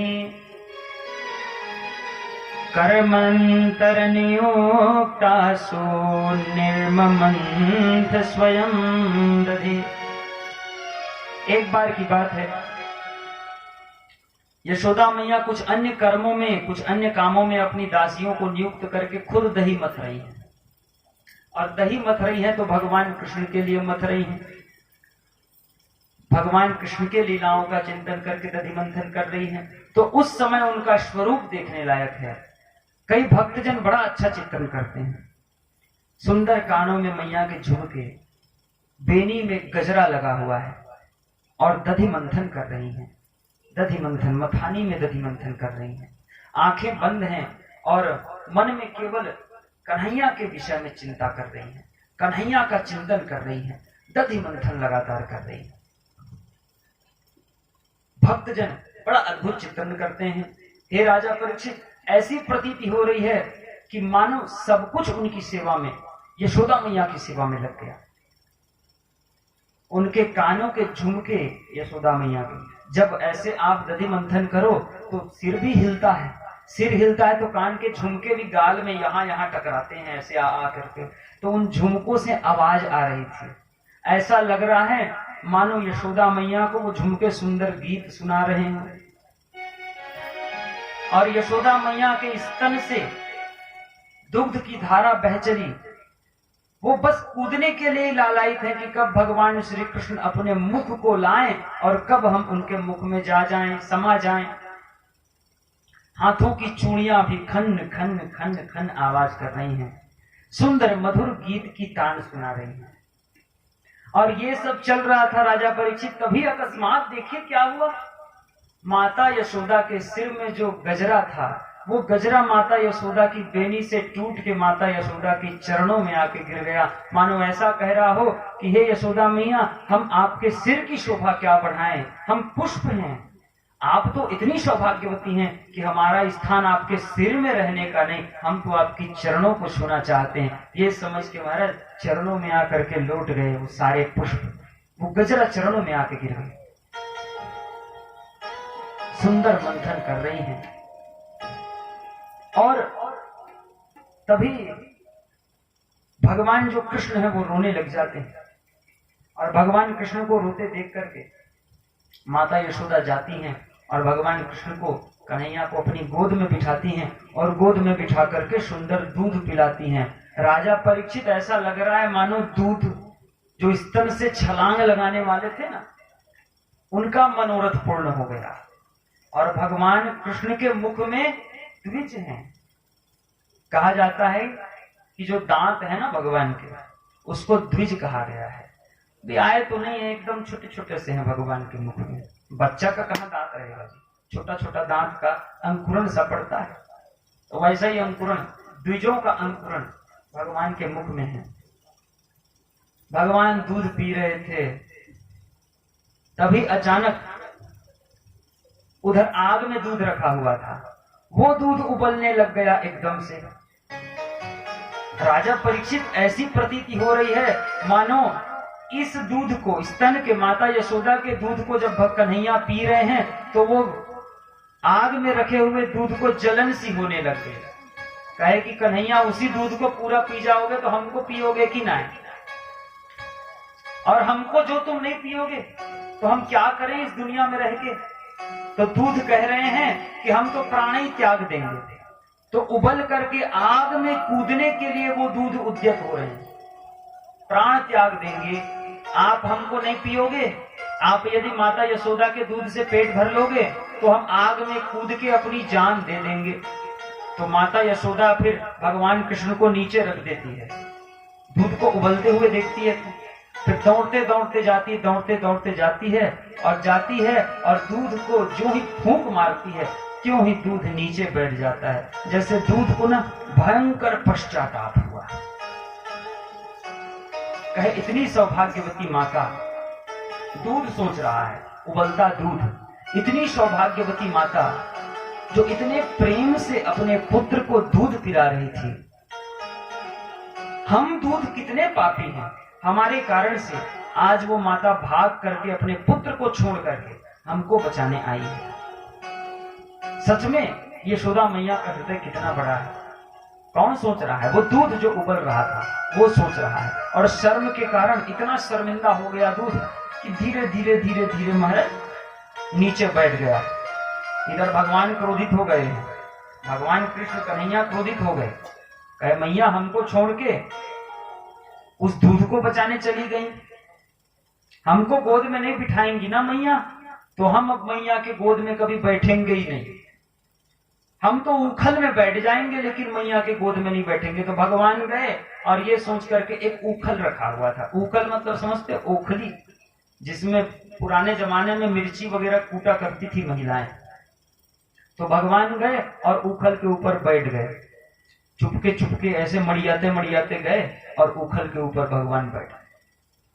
बहुत सारे बंदर आ गए भगवान के पास और कहे कि भगवान आप चिंता मत करो, आपकी मैया ने छोड़ दिया, पिछले बार भी आपको सब कुछ छोड़ दिया था, आपको जंगल भेज दिया था, तब भी हम ही ने आपका सहयोग किया, इस बार भी आपकी मैया ने छोड़ दिया तो हम ही आपका सहयोग करेंगे, आप बिल्कुल चिंता मत करो। सारे बंदर आके भगवान के पास बैठ गए और जो दधी मथ रही थी ना माता यशोदा, भगवान ने उस मटकी को भी फोड़ दिया था और मुट्ठियों में दही लेकर पहुंचे थे। तो एक मुट्ठी की दही तो खुद खाई, माखन खुद खाया, और दूसरी मुट्ठी में जो माखन रखा था उसको कहे कि बंदरों को बांट दिया जाए। ब्रज में भगवान ने बंदरों को बहुत माखन खिलाया और बहुत आम खिलाए। आप कभी ब्रज जाओ ना तो वहां के बंदर बड़े उत्पात करते, आपका फोन छीन के भाग जाएंगे, आपका चश्मा छीन के भाग जाएंगे, लेकिन जैसे ही आप आम का रस उनको दोगे तो आपका सामान वापस कर देते हैं। ये बड़ी विलक्षणता आज भी आप जब ब्रज जाइएगा, वृंदावन मथुरा, तो देखिएगा वहां के बंदरों को आम का रस बड़ा प्रिय है। आज भी एकदम सत्य बात है, जाके देख लीजिएगा। तो भगवान ने एक मुट्ठी जो मक्खन रखी थी उसको सबको बंदरों को खिला दिया। अब इधर माता यशोदा फिर देखती है, कहे कन्हैया कहाँ है? पूरा माखन इधर से उधर, पूरा दही मही पूरा फैला हुआ है। बहुत गुस्सा आ जाती है मैया। अब भगवान कृष्ण को देखती हैं तो कृष्ण भगवान जाकर के उखल के ऊपर बैठे, मटकी फोड़ के उखल के ऊपर जाके बैठ के बंदरों को माखन खिला रहे हैं। माता यशोदा को भयंकर गुस्सा आया, तुरंत एक छड़ी पड़ी थी, उस छड़ी को उठाया और उठा करके भगवान कृष्ण के पीछे दौड़ने लग गए। कहे अब तो तुमको छोड़ूंगी नहीं, आज छोड़ूंगी नहीं, आज छोड़ूंगी नहीं। सुखदेव जी महाराज कहते हैं, हे राजा परीक्षित, देखो तो सही, अगर भगवान के पीछे कोई दैत्य पड़ जाता है तो तत्क्षण भगवान अपने सुदर्शन को बुलाते हैं और उस दैत्य का संहार कर देते हैं। लेकिन आज इस छोटी सी यशोदा मैया की छड़ी को संभालने के लिए, इस छड़ी से निपटने के लिए भगवान कृष्ण के पास कुछ नहीं है। जो बड़े भयानक दैत्यों का संहार किया करते हैं वो आज यशोदा मैया से डर के भाग रहे हैं। कितना सुंदर भगवान का स्वरूप। और यशोदा मैया का जो सौंदर्य है, यशोदा मैया का जो श्रृंगार है, यशोदा मैया का जो वस्त्र है, उस पे यशोदा मैया का ध्यान नहीं रहा। यशोदा मैया का वस्त्र भी खुलने लग गया, अपने पुत्र को दौड़ा रही हैं। मानो वो श्रृंगार ये कह रहा हो कि हमारे कृष्ण को आप परेशान मत करो यशोदा मैया, अगर आप कृष्ण को परेशान करोगी तो हम आपको छोड़ के चले जाएंगे। यशोदा मैया का श्रृंगार ये कह रहा है। तो यशोदा मैया रुकती हैं, भगवान कृष्ण पकड़ में आ जाते हैं। और पकड़ में जब आ गए तो भगवान कृष्ण को यशोदा मैया कहे, उखल के साथ अधिक प्रेम है ना, माता से प्रेम नहीं है, उखल के गोद में बैठना है, तो तू उखल से दूर ही मत जा, तुझको उखल में ही बांध देती हूँ। ये कह करके रस्सी ले आई, रस्सी ला करके उखल में बांधना प्रारंभ किया। बांधना प्रारंभ किया तो 2 अंगुल रस्सी बच गई, नहीं बंध पाए भगवान। पूरा वस्त्र घर का लगा दिया लेकिन भगवान नहीं बंध पाए।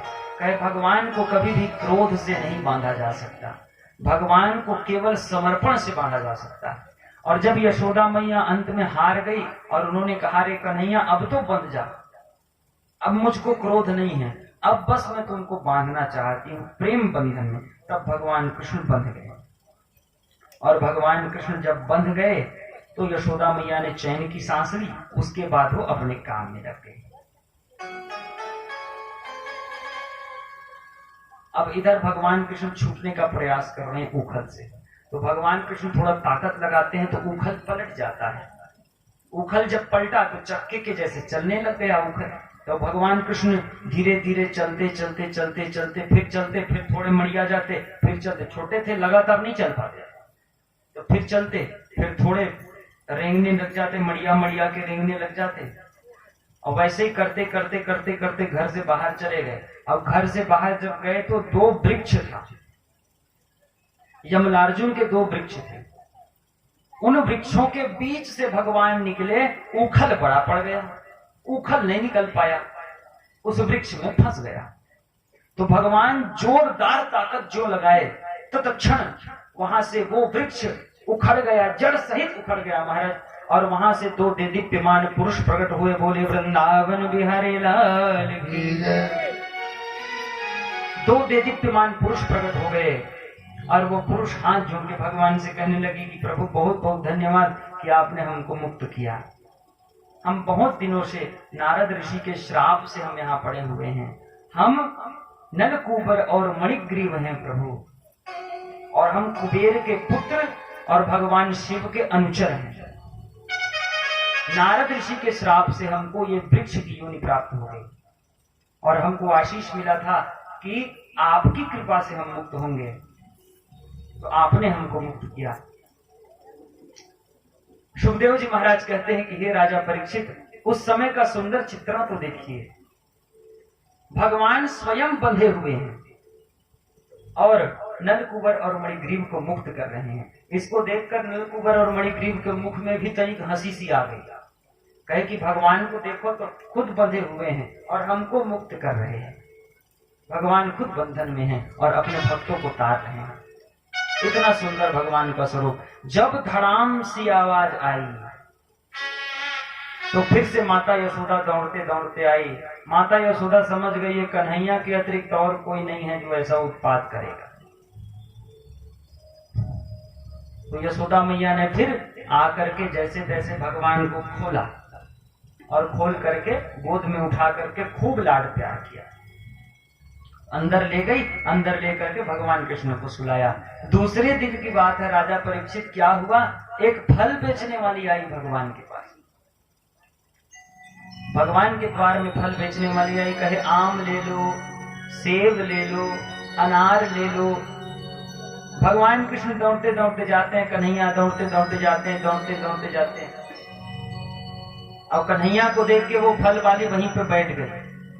कहे क्या लेना है लल्ला। तो भगवान कृष्ण को बोलना तो उतना आता नहीं था, तो बस हाथ फैला दिए। कहे जो देना है सो दे दो, हम तो सब ले लेते हैं। तो फलों को डालना प्रारंभ किया हाथ में भगवान के। सारे फल भगवान के हाथ में समा गए। टोकरी भर के फल भगवान के छोटे से हाथ में समा गए। और भगवान फलों को लेकर अंदर आए और अंदर से अब कुछ देना भी है फल विक्रयणी को। आप किसी से कुछ लेते हैं तो कुछ देते भी हैं। उस समय स्वर्ण मुद्राएं थी और अनाज से ही लोग फल इत्यादि लिया करते। तो भगवान कृष्ण गए, धान की बोरी से एक पसर धान निकाला, अपने पसर में छोटे से हाथ में, छोटे छोटे हाथों में ऐसे धान निकाला और धान निकाल के भगवान जा रहे हैं। और जा रहे हैं तो भगवान के हाथ में धान कहाँ रुके।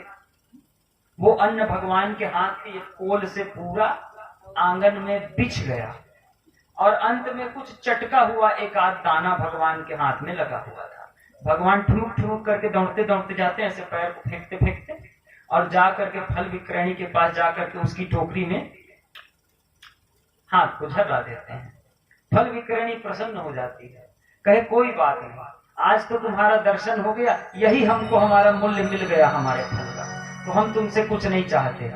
अपना ढकने का कपड़ा फल विक्रयणी टोकरी में डाली, उसके बाद उठ के चली गई। और राजा परीक्षित जब घर में जाकर के उसने उस टोकरी को उठाया, अपने कपड़े को उठाया, तो देखती है कि अंदर में हीरे जवाहरात, सारी संपत्ति, सारे वैभव भगवान ने डाल दिया। बोले कृष्णचंद्र भगवान की जय। तो जिसपे भगवान कृपा करते हैं उस पे कुछ ज्यादा ही कृपा कर देते हैं। फल विक्रयणी भी चकित हो गई। कहे आज तो भगवान को मैं फल बेच के आई हूं। मतलब जो सारी दुनिया को देने वाला है उसने मेरे सामने अपने हाथ फैलाए थे और मैं उनको पहचान न पाई। ये तो मेरा सौभाग्य है जो उनका मुझको दर्शन प्राप्त हुआ। इस प्रकार से फल विक्रयणी ने भी अपने हृदय से भगवान के उस छवि को पुनः याद किया और वहीं से भगवान का नमन किया। बहुत नजर लगता था भगवान कृष्ण को, इस कारण से उस क्षेत्र में मयूरों की अधिक मात्रा थी, मोर की। तो मोरनी के पास मोर पिच्छ नहीं होते, मोर के पीछे मोर पिच्छ होता है। जो नर मोर होते हैं ना, उसके पीछे में मोर का पिच्छ लगा होता है। उसको तोड़ करके यशोदा मैया भगवान कृष्ण के सिर में खोंचा करती थी ताकि मेरे पुत्र को कभी नजर ना लगे। टोटके किया करते थे। तो भगवान मोर पिच्छधारी थे, हमेशा मोर उनके सिर में होता था। यशोदा मैया हमेशा खोजती थी। भगवान निकाल के फटिक देते थे तो फिर लाके नहीं खोजते। तो इसी प्रकार से मोर पिच्छ धारण करके भगवान चुपके से जाते थे किसी के यहाँ और चोरी करके माखन खाया करते थे। चुपचाप एकदम जाते, पैर भी नहीं बचता भगवान का, जाकर के माखन चुराते खा लेते थे। और एक प्रमाण था, जहां भी माखन चुराने जाते वहां के बछड़ों पर बहुत दया आती थी भगवान को, तो बछड़ों को भगवान कृष्ण छोड़ देते थे। बंधे हुए बछड़ों को ढील दिया करते थे। तो आप लोगों के यहाँ कभी बछड़ा ढीला हुआ मिले तो थोड़ा जाकर के अपने घर में माखन दूध दही को देख लीजिएगा, हो सकता है भगवान कृष्ण उड़ा के न ले गए। तो जब इस प्रकार से भगवान कृष्ण माखन चोरी करते थे तो जितनी भी गोपियां थीं वो उलाहना लेकर के माता यशोदा के पास आती थी बत्ती देने के लिए कि तेरा कन्हैया आके हमारे घर से माखन चोरी करके ले गया। उलाहना तो एक बहाना था, दर्शन भगवान कृष्ण का करना था, इसलिए जाया करती थी, रोती थी भगवान के दर्शन के लिए। तो गोपियां जाती थी और गोपी जा करके उलाहना दिया करती थी। उलाहने में क्या कहती थी? वत्सान मुंचन क्वचिद समये क्रोध संजात हासः स्तेयं स्वात्पत्यथ दधिपयः कल्पितैस्तेययोगैः मर्कान् भोक्ष्यन् विभजति सचेन्नात्ति भाण्डं भिनत्ति द्रव्यालाभे सगृह कुपितो यत्युपक्रोश्यतो कान्। अरे यशोदा, तुम्हारा लल्ला आजकल बहुत उत्पात करता है, हमारे घर में जाता है और माखन की चोरी करता है। और वत्सान मुंचन, जो गोवत्स होते हैं, गाय के बछड़े होते हैं, उनको छोड़ देता है उचित समय। कभी कभार गाय के बछड़ों को छोड़ देता है, बंदर की टोली लेके जाता है, ग्वाल बाल भी उसके साथ रहते हैं, खुद तो खाता है, सबको खिलाता है। चलो ठीक है, खुद माखन खा ले निकाल के तो कोई बात नहीं, लेकिन अपना तो खाता है, बाकी बच्चों को भी खिलाता है, बंदरों को भी खिलाता है और पूरा सब कुछ छींच बीच के आ जाता है।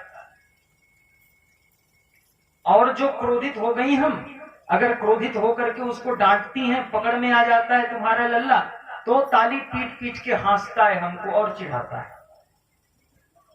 तो तू अपने लल्ला को संभाल के रख, उसको रस्सी में बांध के रख, हमारे घर में न आवे, हमारे घर में आके माखन न चुरावे। माता यशोदा भी बड़ी चिंतित सी हो गई थी। माता यशोदा कन्हैया से पूछती हैं कि अरे कन्हैया, तेरे घर में क्या किसी चीज की कमी है जो तू जाके दूसरे के यहां माखन चुराता है?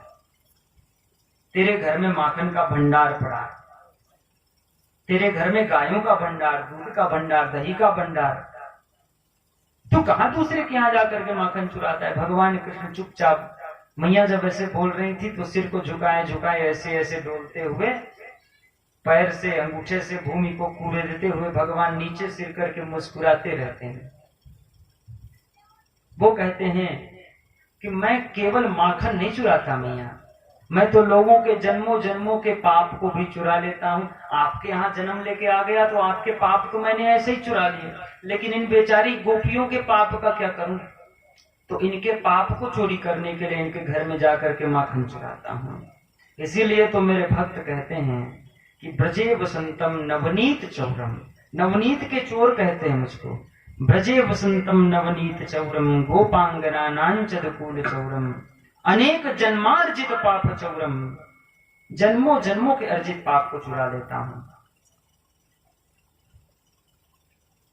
गोपी के आंखों में भगवान का वास होता है। जब भगवान कृष्ण को गोपियां उलाहना देती थी कि कन्हैया, जैसे तू कारा तेरा कर्म भी कारो, जैसे तू काला है तेरा काम भी वैसे ही काला है। तो गोपियों को भगवान कहते थे कि मैं क्या करूं, मैं काला हूं, तुम लोग कहती हो कि हम तुम्हारी आंखों में रहा करते हैं, तो इतना मोटा मोटा काजल अपनी आंखों में लगाती हो ना, इस कारण से वो काजल के चक्कर में हम भी काले हो गए। तुम लोग अपनी आंखों में काजल लगाना बंद कर दो, हम गोरे हो जाएंगे, कोई शिकायत ही नहीं रहेगी तुम लोगों को। भगवान ऐसी बातें किया करते थे। यशोदा मैया कभी कभी बचपन की बातों को भगवान का याद किया करती थी। भगवान अद्भुत थे। जब भगवान रामावतार में आए थे तब भी चंद्रमा से भगवान को अत्यधिक प्रेम, भयंकर प्रेम चंद्रमा के विषय में, चंद्रमा को खिलौने के समान मांगा करते थे। और जब भगवान कृष्णावतार में आए थे तब भी भगवान को चंद्रमा से बहुत प्रेम। रात्रि काल में माता यशोदा अपने समस्त गोपियों के साथ में बैठी हुई थी, कुछ चर्चा कर रही थी। भगवान कृष्ण पीछे से ठुमक ठुमक आते हैं। जब छोटे थे तब की बात है, अभी तो थोड़े बढ़ गए, अब माखन भी चुराने लगे। जब छोटे थे तब की बात है। माता यशोदा याद कर रही है उस समय कि मेरा कन्हैया मेरे पास आता था और पीछे से आकर के मेरी सिर जो ढकी हुई होती थी तो मेरी साड़ी को खींचता था, तब मैं उसके तरफ नहीं देखती थी तो मेरी बेनी को, मेरी चोटी को पकड़ के खींचता था। मैया मैया मेरे तरफ देखो ना मैया, ये कह करके खींचता था। और मैं कहता था क्या हुआ रे कन्हैया? तो कहे मुझको वो चाहिए। क्या चाहिए? तो वो जो आकाश में काले काले आसमान में जो एक कटोरी मक्खन रखा है ना, वो चाहिए। तो भगवान कृष्ण चंद्रमा को मक्खन समझते थे, कटोरी में मक्खन भरा है ऐसा दिखता था, तो भगवान कृष्ण उसको मांगते थे। कहे वो मक्खन रखा हुआ है मैया, उसको खाने का मन है। अब वो बहुत बड़ा है, उसमें बहुत सारा मक्खन होगा, आप तो हमको थोड़ा सा मक्खन देती हो चखने के लिए, वो दे दो ना हमको। तो भगवान की इस बात को सुनकर के जितनी भी गोपियां थी और यशोदा मैया सब ठहाका लगा के हंसने लग जाती हैं। फिर बहुत अच्छे तरीके से भगवान को यशोदा मैया समझाती भी हैं। कहे रे कन्हैया सुन मेरी बात, वो मक्खन है ना, देख उसमें काला काला दाग लगा हुआ है। क्या हुआ था? बहुत पहले देवताओं और दानवों के बीच भयंकर युद्ध हुआ था, और उस युद्ध के कारण देवताओं ने भगवान की कृपा से समुद्र को मथा था, और जब समुद्र को मथा तो उससे जहर निकला, विष, और उस विष को भगवान शिव ने पिया। और जब भगवान शिव उस विष को पी रहे थे तो उस विष के कुछ छींटे उस मक्खन पर भी पड़ गए थे। कन्हैया तो तुम उस मक्खन को खा लेगा तो फिर तेरे शरीर में विष नहीं चला जाएगा रे, इसलिए बेटा तुम उसको मत खा, वो खाने के लायक नहीं है, तभी तो उसको इतने ऊपर में रखे हैं ना। तो भगवान फिर समझ जाया करते थे, अच्छा मैया ठीक बात है। तो भगवान इस प्रकार से सुंदर लीला कर रहे हैं महाराज, करती हैं अपने कन्हैया के कतिपय लीलाओं तुम्हारे। अब हे राजा परीक्षित, एक बार की बात है, तुम सोच रहे हो कि भगवान तो केवल माखन मिश्री खाते थे, लेकिन तुम गलत सोच रहे हो, भगवान तो और बहुत कुछ खा लिया करते थे। सुखदेव जी महाराज कहते हैं कि हे राजा परीक्षित, एक बार की बात है, छोटे से कन्हैया अपने मित्रों के साथ, अभी भी छोटे ही हैं, तोतली बानी भगवान की हो रही है, तो अपने मित्रों के साथ बाहर खेल रहे थे, और खेलते खेलते खेलते खेलते मिट्टी दिख गई उनको। अब मिट्टी को जो उठाया मुट्ठी भर, और मुट्ठी भर उठा के सीधा गपा मुंह के अंदर डाल दिया, खाली मिट्टी को। इसके उपरांत जिसने भी भगवान के मित्र थे वो सभी दौड़ते दौड़ते दौड़ते दौड़ते यशोदा मैया के पास गए और कहे, अरे मैया तुम्हारे लाला ने मिट्टी खा ली। यशोदा मैया ने पूछा, तुम लोगों ने भी खाई होगी, इसलिए लल्ला ने भी खा ली, तुमको देख के खा ली होगी। कहे नहीं मैया हमने तो नहीं खाए, हमारा मुंह देख लो, और तुम्हारे लल्ला का मुंह जाके देखो, पूरा मिट्टी भर के बैठा है मुंह में। भगवान कृष्ण को देखने के लिए यशोदा मैया जाते हैं, और जाकर के भगवान कृष्ण से पहले पूछती है, कन्हैया तूने मिट्टी खाई? तो भगवान कृष्ण अपनी तोतली बानी में कहते हैं, पहले तो कहते हैं हम थोड़ी मिट्टी खाएंगे, हम तो माखन खाते हैं मैया, हम मिट्टी खाकर क्या करेंगे, मिट्टी में तो कोई स्वाद भी नहीं होता। अपना मुंह दुखा, तो तेरा हाथ पैर तो ऐसा बता रहे कि तूने खाई है, क्योंकि भगवान ऐसे बैठे थे, पैर को पूरा लमाकर और हाथ को ऐसे घुटनों में रख के यहाँ तक मिट्टी लपेटे, पैर में पूरा मिट्टी लपेटे, और जब मिट्टी खाने के बाद भगवान के हाथ में मिट्टी थी तो उसको अपने शरीर में भी भगवान ने लपेटा था। तो ऐसे लग रहे थे जैसे कोई सन्यासी बाबा पूरा भस्म लपेट के बैठे हैं, तो ऐसे भगवान बैठे थे। तो यशोदा मैया बोली कि मिट्टी तो तूने खाई है, तेरी शक्ल सूरत बता रही है।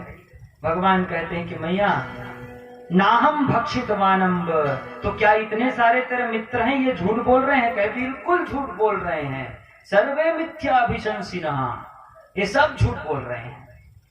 यशोदा मैया कहती अच्छा सब झूठे, बस तू एक सच्चा है, तू कितना सच्चा है ये मैं अच्छी तरीके से जानती हूँ। यशोदा मैया कहती ला तो तेरा मुख दिखा, तेरा मुख तो दिखा। और जो ही मुख को भगवान खोलते हैं तत्क्षण फिर से यशोदा मैया को वही एक बार जो दिखा था भगवान के मुख में, समस्त ब्रह्मांड, द्वीप, पर्वत, सागर, असंख्य पृथ्वी, असंख्य सूर्य, असंख्य चंद्रमा, असंख्य नक्षत्र भगवान के मुख में प्रतीत होते हैं। उसको देख करके चकित हो जाती है। भगवान मानो ये कह रहे हैं कि मैया तू कह रही है कि केवल मैंने ये मिट्टी खाई, लेकिन तेरा दूध और ये ब्रज की मिट्टी ये कितनी सौभाग्यवती है, और ये मिट्टी की कितनी महिमा है, और तुम्हारे दूध की कितनी महिमा है कि तुम्हारे दूध को केवल मैंने नहीं पिया, बल्कि मेरे मुंह के माध्यम से देखो, मेरे मुंह के अंदर सारा ब्रह्मांड, सारा विश्व है, सारे विश्व ने तुम्हारे दूध को पिया, सारे विश्व ने इस मिट्टी को खाई है। इस ब्रज की मिट्टी को मैंने समस्त विश्व में सिंचन किया, ताकि सारा विश्व इस मिट्टी के सिंचन से तृप्त हो जाए, समस्त पापों से समाप्त हो जाए, तर हो जाए। व्रज की महिमा के विषय में हम क्या बताएं भैया। व्रज की ऐसी महिमा है आज भी। एक बार अर्जुन महाराज को ऐसे ही ब्रज के विषय में जानने की बड़ी इच्छा थी। भगवान कृष्ण अर्जुन महाराज के साथ यमुना नदी के तट पे गए थे घूमने के लिए। अब थोड़ा आगे की बात बता रहे हैं, ये एक याददाश्त की बात है, किंवदंती है, सिद्धों के मुख से हमने भी सुना। भगवान कृष्ण गए थे अर्जुन के साथ घूमने। जब यमुना मैया को भगवान कृष्ण ने देखा तो तत्क्षण वहां पे घुटने के बल भगवान बैठ जाते हैं, और घुटने के बल बैठ करके वहीं पे रोना शुरू कर देते हैं। और भगवान कृष्ण के नेत्रों से जो अश्रु की धार बहती है वो सीधे जा करके यमुना पे जब पड़ती है तो यमुना उफान मारने लग जाती है। ऐसा लग रहा है मानो यमुना भी रोना प्रारंभ करे। भगवान कृष्ण की ऐसी अवस्था को देख करके अर्जुन प्रश्न करते हैं कि हे प्रभु, ये क्या आप कैसे रोने लग गए? आप रो क्यों रहे हैं यहाँ पे आकर के? क्या मैंने आपको कुछ कहा? आप रो क्यों रहे हैं? तो भगवान कहते हैं अर्जुन, तुमने मुझको कुछ नहीं कहा, लेकिन इस नदी को देख करके, यमुना को देख करके मुझको मेरे ब्रज की याद आ गई, मुझको मेरी गैया की याद आ गई, मुझको मेरे साथियों की याद आ गई, मेरे ग्वाल बालों की, मुझको गोपियों की याद आ गई, मुझको माता यशोदा की याद आ गई। तो जब भी मैं गाय चराने जाता था तो मक्खन निकाल के मेरे लिए सवेरे से लेकर शाम तक प्रतीक्षा करती थी कि कब मेरा कन्हैया आए और मैं उसको मक्खन खिलाऊं। मुझको उनकी याद आ रही है और मुझको उस ब्रज भूमि की याद आ गई। इस कारण से मैं आज रो रहा हूं। मैं रोक नहीं पाया अपने हृदय को, मैं रोक नहीं पाया अपने नेत्रों। मैं क्या करूं? मुझ में सामर्थ्य नहीं है कि मैं अपने आप को रोक पाता। अर्जुन महाराज कहते हैं ऐसी क्या विशेषता है प्रभु ब्रज में, जो आप कह रहे हैं कि ब्रज की याद आ गई है और आप एकदम रोना प्रारंभ कर दिए? ऐसी क्या विशेषता है भाई ब्रज में, ये तो बताइए। तो भगवान कृष्ण खड़े होते हैं और कहते हैं तुमको ब्रज की महत्ता जाननी है, चलो तुमको बताता हूं। अर्जुन के हाथ को भगवान ने पकड़ा और तत्क्षण वहां से यमुना की पुलिन से अंतर्धान हो गए भगवान, और अंतर्धान होकर के श्वेत द्वीप में पहुंच गए। अब आप सभी को पता होगा श्वेत द्वीप में भगवान नारायण का वास है। श्वेत द्वीप ही भगवान नारायण का धाम है, जहां पे भगवान शेषशाही शेष नारायण पे रहते हैं, और वहां पे लक्ष्मी मैया सदैव भगवान के चरण कमलों की सेवा करती हैं। उस श्वेत द्वीप में एक विशाल काय श्वेत पर्वत था। उस पर्वत में एक भी पेड़ पौधे नहीं थे, केवल पत्थर थे, और उस पत्थर से भी अद्भुत विलक्षण पत्थर, उससे भी श्वेत रंग का प्रकाश का स्फुरण हो रहा था चारों ओर। उसको देख करके अर्जुन ने पूछा ये आप कहां ले आए महाराज हमको? ये पर्वत कैसा बड़ा विलक्षण पर्वत, इसमें एक भी पेड़ पौधे नहीं और इससे श्वेत प्रकाश निकल रहा है। तो कहे चलो तुमको और एक चीज दिखाता हूं। भगवान पर्वत के ऊपर ले गए अर्जुन को ले जाकर, और वहां पे एक तपस्वी थे। श्वेत द्वीप में एक तपस्वी थे महाराज, और वो तपस्वी तपस्या कर रहे थे। एक पैर में उस समस्त जो पर्वत था उसके शीर्ष भाग में एक पैर में खड़ा होकर तप कर रहे थे। ध्यान से सुनिएगा, एक पैर में। अब भगवान कृष्ण से फिर से अर्जुन पूछते हैं, कहे महाराज ये कौन है जो तपस्या कर रहे हैं, बड़े सिद्ध लगते हैं। भगवान कृष्ण कहते हैं कि इनका चरण छुओ, और इनसे पूछो ये कौन है, फिर ये बताएंगे ये कौन है, और ये क्या कर रहे हैं ये भी पूछना, इनसे क्यों तप कर रहे हैं ये भी पूछना। तो अर्जुन महाराज उनका प्रणाम करते हैं। अब प्रणाम करते हैं और पूछते हैं कि हे महाशय, हे सिद्ध, आप कौन हैं और आप यहाँ तप क्यों कर रहे हैं, आपकी क्या कामना है और आप कब से तप कर रहे हैं। तो वो सिद्ध अपनी आंखों को खोलता है और खोल करके बताता है अर्जुन को कि हे अर्जुन, मैं बहुत समय से यहाँ तप कर रहा हूँ, मैं इतने समय से तप कर रहा हूँ कि मैं कौन हूँ, कहां से आया हूँ, ये तो मैं भूल ही गया हूँ।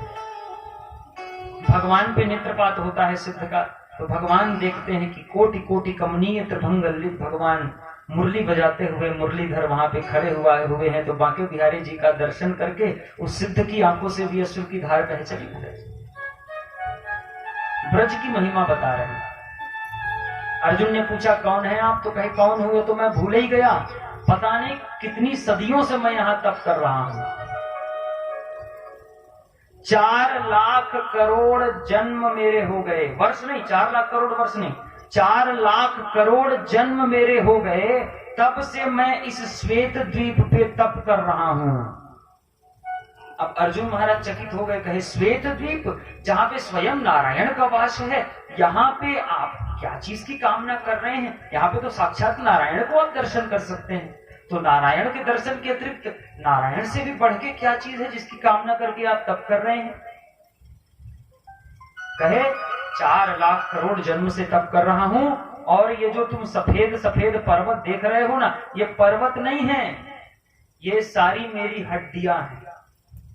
जब मैं तप करता था तो यहीं पे मेरा प्राणांत हो जाता था, तप करते करते तो मैं इसी जगह पे शरीर त्याग देता था, और उसी शरीर के ऊपर खड़े होकर के अगले जन्म में फिर तप करता था, फिर शरीर छूटता था, फिर उन दोनों शरीर के ऊपर खड़े होकर तप करता था। ऐसे तप करते करते 4 लाख करोड़ जन्मों का मेरा ये 4 लाख करोड़ हड्डियां यहाँ पड़ी हुई, और इन सब के ऊपर में खड़े होकर मैं तप कर रहा हूं। आज इतने दिन हो गया, आपकी लालसा क्या है ये तो बताइए गुरुवर। अर्जुन ने पूछा उस सिद्ध से, तो उस तपस्वी ने बताया, मेरी तो केवल एक ही लालसा है कि मुझको ये त्रिभंग ललित बिहारी जी ब्रज में जन्म दे दें। भगवान नारायण के धाम में खड़े होकर इतने वर्षों से, इतने जन्मों से एक सन्यासी तप कर रहा है, वो ये चाहता है कि उसको पृथ्वी में जन्म मिल जाए, वो भी ब्रज में जन्म मिल जाए। महाराज, ब्रज की महत्ता देखिए, ब्रज में जन्म दे दें। भगवान कृष्ण के चरणों में गिर जाता है वो सिद्ध और कहता है कि प्रभु, अब तो आपका दर्शन हो गया, अब तो कम से कम मुझको ब्रज में जन्म दे दो। तो भगवान कृष्ण कहते हैं, मेरे हाथ में कुछ नहीं है भैया, मैं कुछ नहीं कह सकता। वहां की ब्रज की अधीश्वरी कोई अलग है, मेरे से ऊपर डिपार्टमेंट में बैठी है ना, जिनका नाम है राधा, उनकी कृपा यदि आपके ऊपर होगी तो अवश्य तुम्हारा जन्म ब्रज में होगा। लेकिन अभी तुमने इतना तप किया है, इसलिए मैं तुमको सीधा यहाँ से बैकुंठ धाम भेजूंगा, गोलोक धाम भेजूंगा, वहां पे तुम नित्य लीला करो, नित्य भगवान के साथ मेरे साथ निवास करो। भगवान कृष्ण कहते हैं। तो वो सिद्ध कहता है, मुझको कोई बैकुंठ सैकुंठ नहीं जाना, मुझको कोई गोलोक वोलोक नहीं जाना, मुझको तो बस ब्रज में आप जन्म दे दो। बताओ दोगे कि नहीं? नहीं दोगे तो मैं तप करूंगा, दोगे तो बताओ। अंत में भगवान हार जाते हैं, कहते हैं कि चलो ठीक है, इतना कह रहे तो जन्म तो नहीं दे सकता, लेकिन तुमको ब्रज तक पहुंचा सकता हूं। यान आ रहा है आपके लिए, आप बढ़िया यान में बैठो, और ये यान जाएगा बैकुंठ, और रास्ते में ब्रज भी पड़ेगा। और अभी बढ़िया राधा जी की नित्य लीला हो रही है, तो जाना आप राधा जी की नित्य लीला में सम्मिलित होना, राधा जी की नित्य लीला में सम्मिलित होना, और नित्य लीला में सम्मिलित हो जाना। और यदि राधा जी का नजर आप पे पड़ गया, और यदि उनकी इच्छा हुई कि आपका ब्रज में जन्म हो, तो फिर कुछ पत्थर वत्थर या फिर कीड़े वगैरह के रूप में आपका जन्म हो जाएगा। अब इससे ज्यादा तो मैं कुछ नहीं कर सकता। ये कह दिया भगवान ने। यान आया, उस पे बैठ के फिर वो सिद्ध ब्रज आए। तो अर्जुन, ये महत्व है ब्रज का, अब तू देख। भगवान कृष्ण कहते हैं, मैया ऐसा महत्व इस ब्रज भूमि का है, तो इस भूमि का रज मैं समस्त सृष्टि पे 14 भुवन पे सिंचन करना चाहता था, इसलिए मैंने मुट्ठी भर मिट्टी उठा के खा ली। यही तो महत्व है भैया ब्रज की, जिसके कारण आज बड़े बड़े सिद्ध तक ब्रज में जाकर के ब्रज की मिट्टी में लौटते हैं। ब्रज का ऐसा महत्व है। और कथाएं तो बहुत सारी हैं। अभी देखिए समय फिर से हो गया विश्राम का। भगवान कृष्ण की कथा जब भी मैं भागवत में सुनाता हूँ, हर जगह जहां भी सुनाता हूँ, मुझको कभी संतुष्टि नहीं मिलती। मैं आज तक जो भी सोचता हूँ इतना बोलूंगा, उसको मैं बोल ही नहीं पाता। समय पे बंधा हुआ हूं। और यदि कृष्ण की कथा हम लोग सुनने लगे, सुनाने लगे, तो मुझको लगता है 8, 9, 10 दिन कम पड़ जाए। और कृष्ण भगवान की लीलाओं में ही, बाल लीलाओं में ही पूरा 7 दिन निकल जाए। एक दिन की क्या बात है।